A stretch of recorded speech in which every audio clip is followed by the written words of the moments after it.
সামাজিক যোগাযোগ মাধ্যমে বেশ জনপ্রিয় হয়ে উঠেছে ঘিবলি স্টাইল। সাধারণ মানুষ থেকে তারকা সবাই নিজের ছবি দিয়ে অ্যানিমেশন স্টাইলে রূপান্তর করে পোস্ট করছে নিজের ছবি। এআই এর মাধ্যমে তৈরি এই ঘিবলি স্টাইলের ছবিগুলো মুহূর্তের মধ্যে ভাইরাল হচ্ছে। কিন্তু আসলে কি এই ঘিবলি? এটি নিয়ে কেন এত আলোচনা? চলুন জেনে নেওয়া যাক।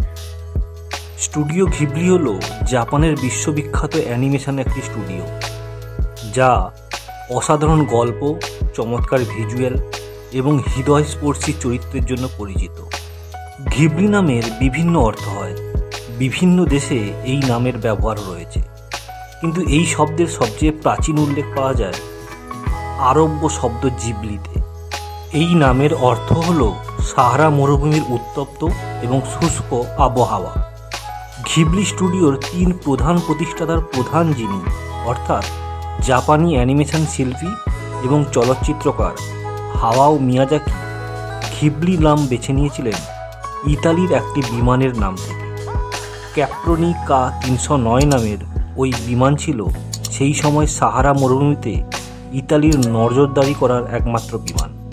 সেই বিমানের নামও ছিল ঘিবলি। বিমান নিয়ে আগ্রহী মিয়াজাকি সেই নামের মানে জেনে তার খুব ভালোই লেগে গিয়েছিল।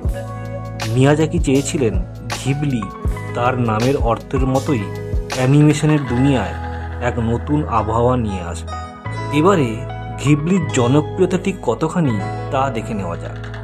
গত 38 বছরে হাতে গোনা 22টি ছবি তৈরি করেছে এই ঘিবলি স্টুডিও।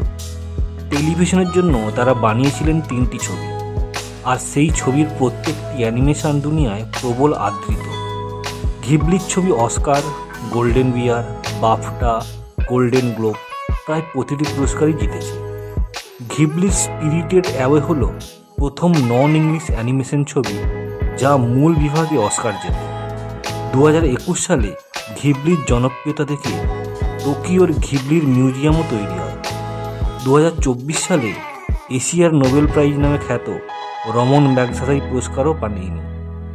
সম্প্রতি ওপেন এআই এর চ্যাটজিপিটির ব্যবহারকারীরা দেখতে পান যে তারা নিজেদের ছবি ঘিবলি অ্যানিমেশনে খুব সহজেই বদলে দিতে পারছে, অর্থাৎ খুব সহজেই নিজেদের ছবি এক মুহূর্তের মধ্যে অ্যানিমেশন বা কার্টুন ছবিতে রূপান্তরিত করতে পারছে।